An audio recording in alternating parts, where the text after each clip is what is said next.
무사셋. 안녕하세요. 생활 속 법률을 풀어드리는 무사, 법무사 김청산입니다. 안녕하세요. 일과 사람 사이의 균형을 지키는 무사, 노무사 안은지입니다. 안녕하세요. 꼼꼼함을 바탕으로 재산을 지켜주는 무사, 세무사 전영진입니다. 법무사, 노무사, 세무사. 셋이 모여 무사 셋입니다. 무사셋.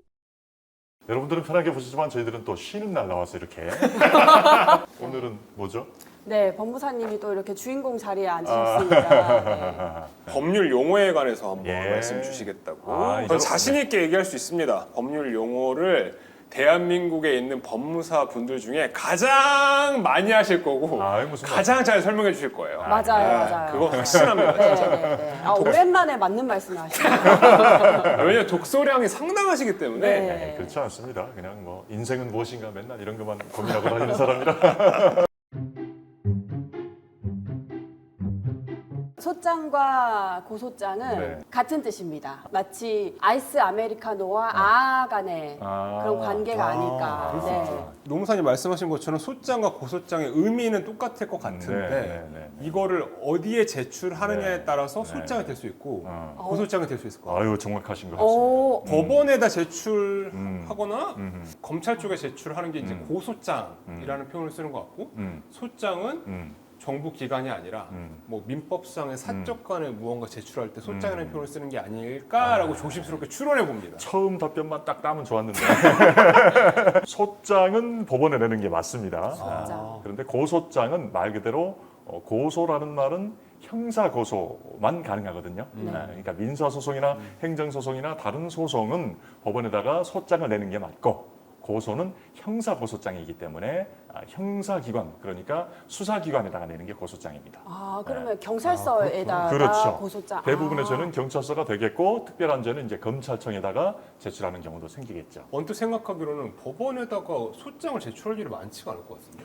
돈 빌려줬는데 못 갚는다. 그러면 나도 고소하겠어. 그렇게들 말을 하지만 소를 그때는 말을 잘못한 거죠. 소장을 제출하는 거죠. 그러면 네. 난 이제 소 제기하겠어. 그렇죠, 이렇게 그렇죠. 해야지 그 말이 정확한 맞죠. 표현이네요. 네네. 소를 제기한다. 오. 그걸 갖다가 이제 한자로 하면 제소한다. 그런 말을 쓰게 되는 거죠. 오, 설마 이것도 틀릴까?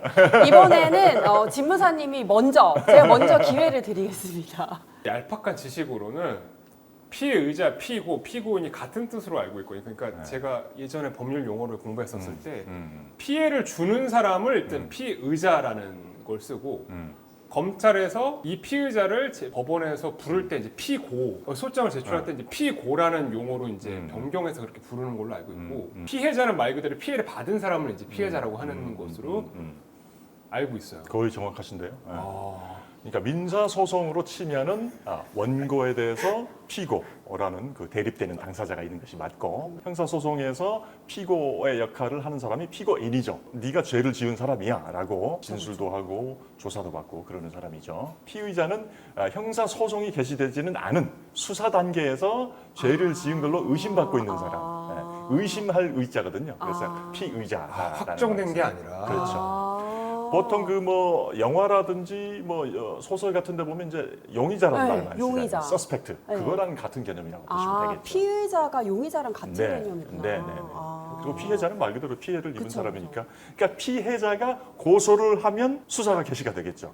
그런 다음에 검사가 기소를 하면 이제 형사 소송이 개시가 되는 거겠죠. 기소 시점으로 피의자와 피고인이 맞습니다. 어허. 기소가 되면 피고인이 되는 거죠. 그리고 형사소송에서만 피고인이라는 말을 쓰는 거죠. 그러니까 민사소송에서는 그냥 피고라는 말을 쓰고요. 항소는 그 하급심 판결에 대해서 음, 반대합니다. 라는 음. 이제 그보다 더 상급심의 소를 제기하는 게 항소인 것 같고 네네네. 점점 자신이 없어요. 상소는 네. 그냥 소를 제기하는 걸 상소라고. 그건 아까 제소라고 했잖아요. 아, 네. 죄송해요. 제소 거의 상소는 모르겠네요. 또 네. 관련된 말로 항고라는 말도 있잖아요. 항고. 그러니까 판결 또는 재판에 불복해서 상급심에서 판단해 주십시오라고 신청하는 것을 상소라고 합니다. 윗상자를 써서 위에서 봐주세요. 대부분의 경우는 지방법원에서 항소를 하면 고등법원에서 네. 심판을 하게 되고 또 고등법원의 판결에 대해서 불복을 하게 되면 대법원. 대법원에서 심판을 하고 상소를 그렇게 하면 되겠죠. 대법원. 둘 다 그러니까 상소인데 1심에서 2심으로 넘어가는 것을 항소. 항소라고 하고 2심에도 불복을 해가지고 3심으로 대법원으로 물론 이제 요건을 갖춰야 되겠지만 넘어가는 것을 항고라고 하는 거죠. 그 두 가지를 합쳐서 상소라고 하는 겁니다. 아, 근데 근데, 이거는- 네네네. 이해가 안 되는 게 네네네. 왜 이렇게 다른 용어, 어려운 용어를 굳이 쓰는 거죠? 뭐 제가 청무사님께 따지는 건 아니에요. 네네네. 네. 아시다시피 이제 우리나라 법률 체계는 그 대륙법계라고 해가지고 대부분의 서구의 어떤 학술 용어들이 또는 재판 용어들이 일본어로 정리가 된 다음에 우리나라로 넘어오게 된 거죠. 그러다 보니까 조금은 어려운 법률 용어들이 많이 있고요. 또 최근에는 그래도 법률 용어를 좀 순화하려고 하는 움직임이 많이 있습니다. 그다음에 이제 항고도 있죠. 그러니까 판결에 대해서는 항소, 상고 합쳐서 상소하는 게 맞아요. 근데 네네. 판결이 아닌 종류의 재판들도 있잖아요. 예를 들어서 무슨 그 뉴스에 나왔었죠. 민희진 씨? 네네네. 하이브 뭐 어쩌고 저쩌고 했던. 그래서 래퍼. 주주총회를 열어서 그 사람을 대표이사 자리를 자르지 말아 주십시오라고 해가지고 가처분 신청을 했잖아요. 그 가처분이 인용된 것은 판결이라고 하지 않고 결정이라고 하거든요. 네. 그 불복은 하이브 측에서 하겠죠. 그건 이제 항고가 돼요. 그리고 항고가 받아들이지 않아가지고 또 대법원에서 한번 판단해 주세요라고 신청을 하게 되면 그거는 재항고가 됩니다.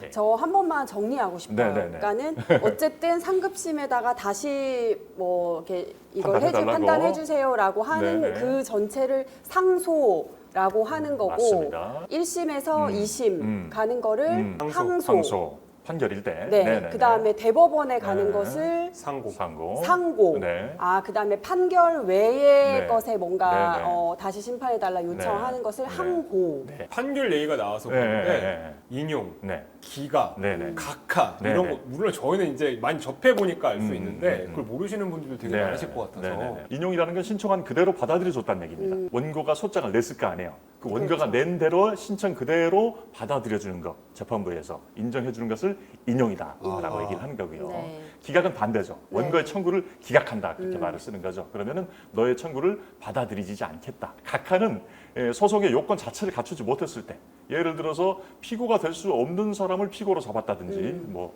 강아지를 갖다 피고로 삼아가지고 뭐 재판을 한다든지 그러면은 그것은 판단을 내릴 수가 없기 때문에 법적으로 그거는 소송 요건을 갖추지 못했다라고 해서 각하를 하게 되는 거죠. 네.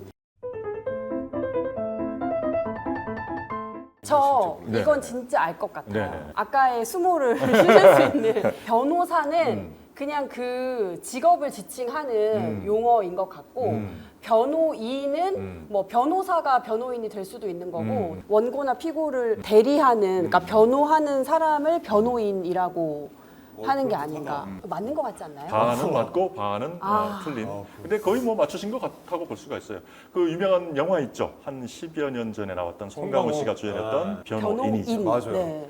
영어 제목을 보시면 The Attorney라고 돼 있어요. 변호사. 보통 변호사 또는 법률상의 대리인 그런 의미에서 attorney라는 말을 쓰는데, 그러니까 형사 소송에 있어서만 억울하게 재판을 받아야 되거나 또는 뭐 감옥에 있거나 그런 사람들을 변호해주는 사람을 변호인이라고 말을 쓰는 거죠. 말씀하신 것처럼 그런 일을 전문적으로 하는 변호사라는 직업이 따로 있지요. 민사 소송 이럴 때도 변호인 쓰면 안 돼요? 변호인이라는 말을 안 씁니다. 그때는 그냥 변호사라고 하죠. 우리나라는 또 이제 변호사 강제주의라서 변호사만이 이제 변호인으로 선임을 할 수가 있죠. 대부분의 맞아요. 경우에. 네, 예. 맞아요. 시험 한번 해봐야 돼요, 변호사님. 감히 변호사를 갑자기 생각해서 오톤이라고 쓰고 로이얼이라고 쓰잖아요. 네네네. 그 두 개 차이점은 뭐예요? 아까 말씀드린 것처럼 어터니는 그 대리인이라는 측면이 강해요. 그러니까 법률적인 대리인이 아니라고 하더라도 어터니라는 말을 쓸 수는 있죠. 네. 로이어는 근데 말 그대로 법률가, 법률 전문가다 그런 의미가 좀 있을 수 있죠.